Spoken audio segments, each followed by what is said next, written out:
O árbitro Paulo César Zanovelli, no confronto entre Fluminense e São Paulo, válido pelo Campeonato Brasileiro que aconteceu no domingo retrasado, ele fez uma perfeita demonstração do quão ruim é a arbitragem brasileira aqui no nosso país. E cara, eu quero muito falar isso no vídeo de hoje porque realmente a arbitragem brasileira ela tá chegando num nível que beira o inacreditável. Que já tá chegando a um ponto que eu pelo menos tô achando que é feito de sacanagem.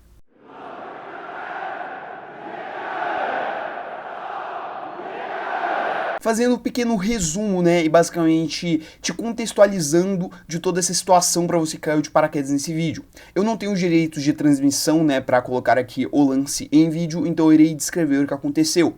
Qual é realmente a grande polêmica? No confronto entre Fluminense e São Paulo, válido pelo Campeonato Brasileiro, como eu já disse, você teve uma questão polêmica na origem do primeiro gol do Fluminense. O Calera, ele fez uma falta no jogador Thiago Santos do Fluminense, né, o zagueiro, e nesse lance foi dado vantagem pelo árbitro Paulo César Zanovelli, e na sequência desse lance acaba saindo o gol do Fluminense. Qual que é a polêmica em tudo isso? Quando o Zanovelli ele apitou, né, e acabou dando a vantagem, o Thiago Silva ele colocou a mão na bola para parar ela realmente, né, e cobrar como se fosse uma falta, e não como se fosse uma vantagem.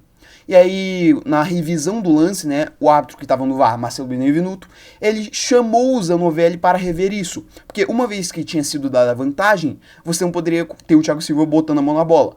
E o Zanovelli, cara, assim, me impressiona bastante que quando ele tá na cabine do VAR, ele percebe a merda que ele fez com todo esse lance em ter dado a vantagem. E ele mesmo percebendo esse erro, ele não fez nada. Ele não mudou.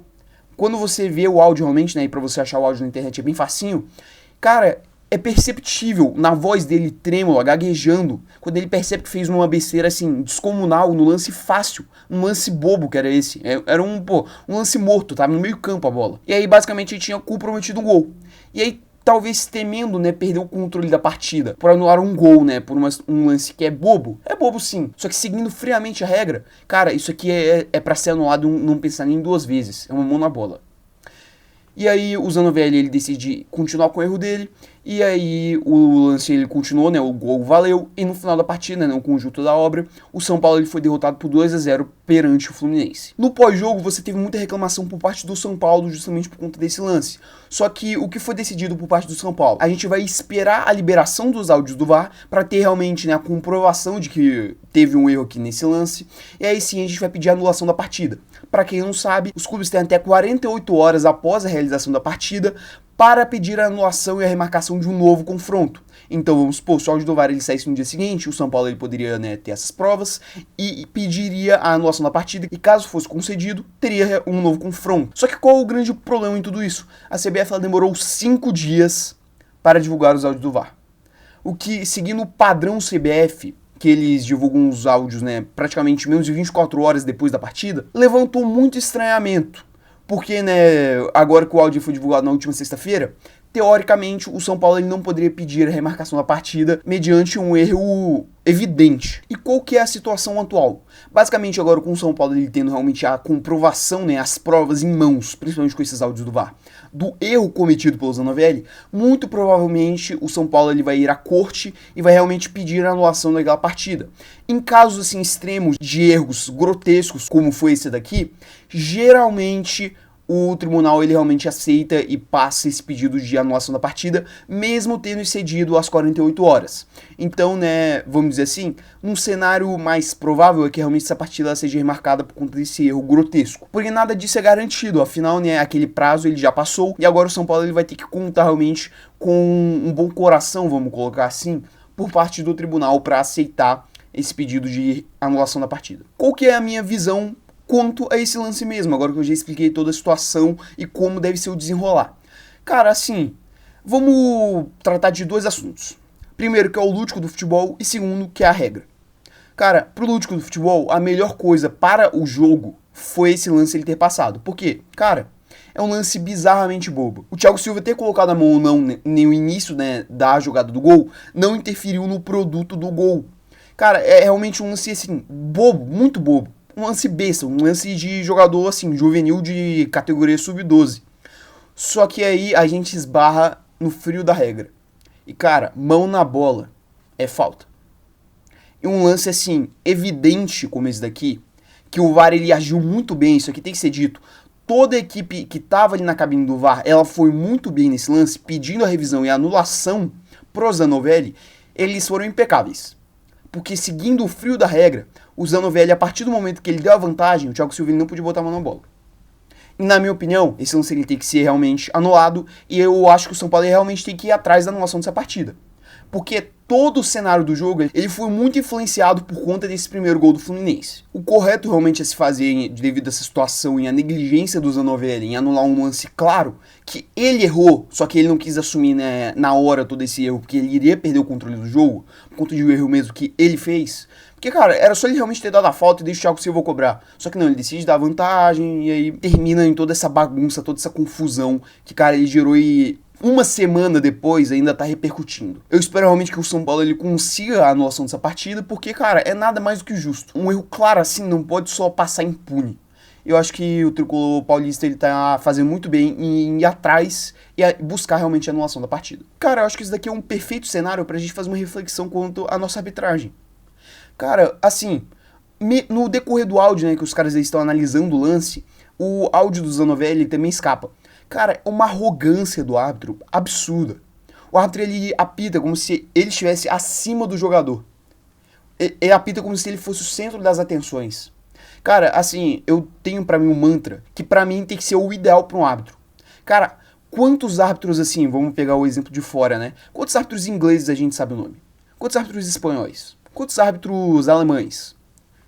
Cara, se você souber 3 ou 4, eu já diria que é muito. Cara, um árbitro ele tem que passar despercebido. Agora vamos mudar aqui pro cenário brasileiro. Eu consigo citar aqui, tranquilamente, 10 árbitros brasileiros. É incrível como nossa arbitragem ela não consegue passar despercebida no lance. É incrível como os árbitros eles querem ser o centro do jogo.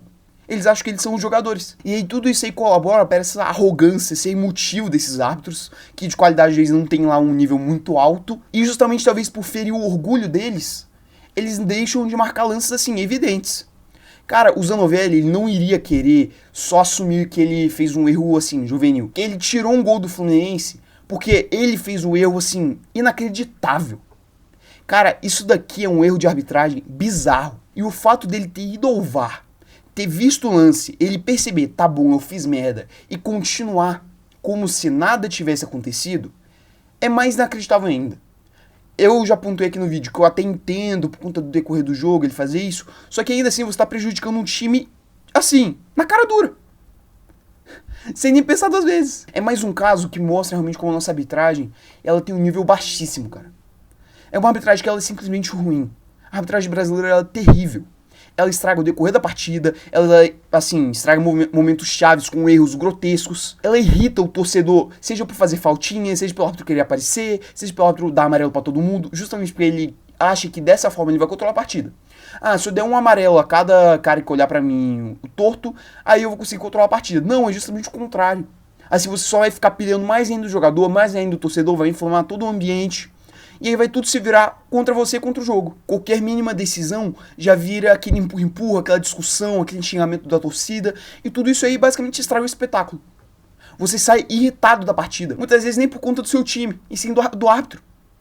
Cara, é inacreditável como esses caras eles erram jogo após jogo. E aí eles estão colocados numa geladeira e depois eles saem dessa geladeira e continuam apitando normal. Eu vejo o Jorge Igor, né, ele fazendo muito essa análise, que você tem o ciclo do árbitro aqui no Brasil. O árbitro ele faz um erro, aí ele vai pra geladeira, depois de um tempo na geladeira ele volta a apitar e ele faz um erro. Porque ele não aprende com esse erro, ele não estuda esse erro. E aí você tem todas as questões basicamente estruturais da arbitragem, né, porque o árbitro ele não é bem remunerado, não é uma profissão efetiva mesmo, né, é como se o cara estivesse ali fazendo um bico. Tudo bem que não é assim, eu tô exagerando um pouquinho, mas na prática em si é isso, ele não tem uma carteira assinada ali como árbitro. Só que, cara, assim, é inacreditável. A falta de profissionalização numa das profissões mais importantes para o futebol acontecer aqui no Brasil beira o ridículo. Como que assim a CBF ela não investe nessa área principal, cara? Um árbitro pra ele acabar com o espetáculo a 2 tempos. Vamos olhar pra esse lance aqui mesmo. Cara, o torcedor do Fluminense ele tá feliz da vida com essa vitória. Porque esses 3 pontos tiraram o time da zona de rebaixamento. Só que agora essa partida pode ser anulada. Imagina se o São Paulo ganha a partida, né, remarcada. Aí pronto, você arruinou um espetáculo. É muito fácil pro árbitro estragar o jogo, cara. E é incrível como eles saem impunes. Depois de uma geladeira, pronto, eles estão de volta aí fazendo mais merda e prejudicando o espetáculo. E não é só os Novelli, a gente tem, cara, o que não falta são nomes de árbitros ruins, Daronco, Klaus e por aí vai. Eu já bati nessa tecla antes aqui no canal. A gente tem que fazer alguma coisa assim urgente contra a arbitragem. Porque se continuar nesse nível baixíssimo, vai ter uma hora que essa cordinha, que já tá muito esticada, ela vai romper e algo muito ruim vai acontecer. Porque, cara, esses erros eles estão cada vez mais constantes. Não tem uma rodada desse Campeonato Brasileiro que passou impune de erro de arbitragem. Toda santa rodada a gente está comentando sobre erro de arbitragem. Isso aí já está chegando no limite. Então, no mais é isso.